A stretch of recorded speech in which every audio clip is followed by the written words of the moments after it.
When someone asked me, how in the world can you get up and go to the gym so early in the morning?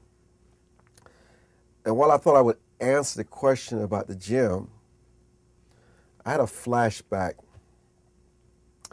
And in my flashback, I remember stories, and I know these stories firsthand, of what happens to people at a young age, especially at a young age. When you're older, it may be a little different, but the similarities are still there. People, including your family, your friends, your loved ones, your acquaintances, really change when they realize that you have an illness, that you're crippled, you have a sickness. They totally change. I don't know if they can help it or not, but they change. Sometimes they don't come around as much because they don't know what to say. They don't know what to do. They feel something is expected of them, which they can't deliver on. They're uncomfortable around people who are sick. They're just uncomfortable around them.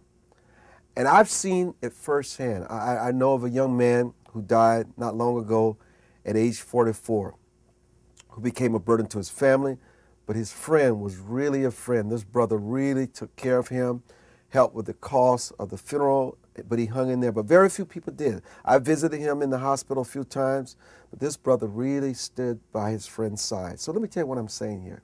It's pretty interesting.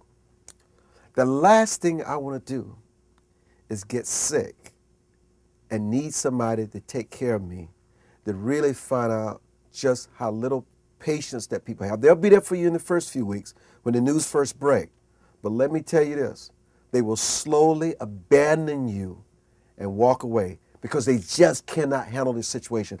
People don't really like being around people who are sick, who are physically challenged. They just don't. Isn't that a sad commentary? It's not my story. I'm at my best in those situations. But listen, it's more the exception than the rule. I learned that from the fact when my father was in the hospital for 3 months at George Washington University in Washington dying, I couldn't leave his side. I learned so many things about myself. When my mother had been in the hospitals on several occasions, I dropped everything to go home. Some people will say the job is more important. I don't have time. I can't afford it. They find every excuse. Some people don't even go to their own mother or fathers or sisters and brothers' bedside when they face health challenges. Now, a parent will be there for their child.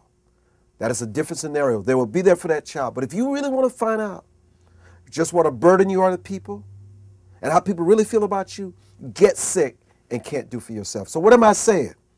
The best advice I can give you is to exercise, eat properly, stay in good shape, because you don't want to get sick, physically impaired to the point where you absolutely need somebody to take care of you. Tell me what you think from your experiences.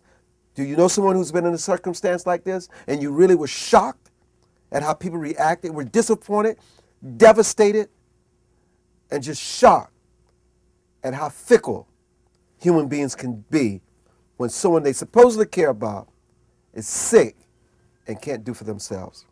I'm Armstrong Williams.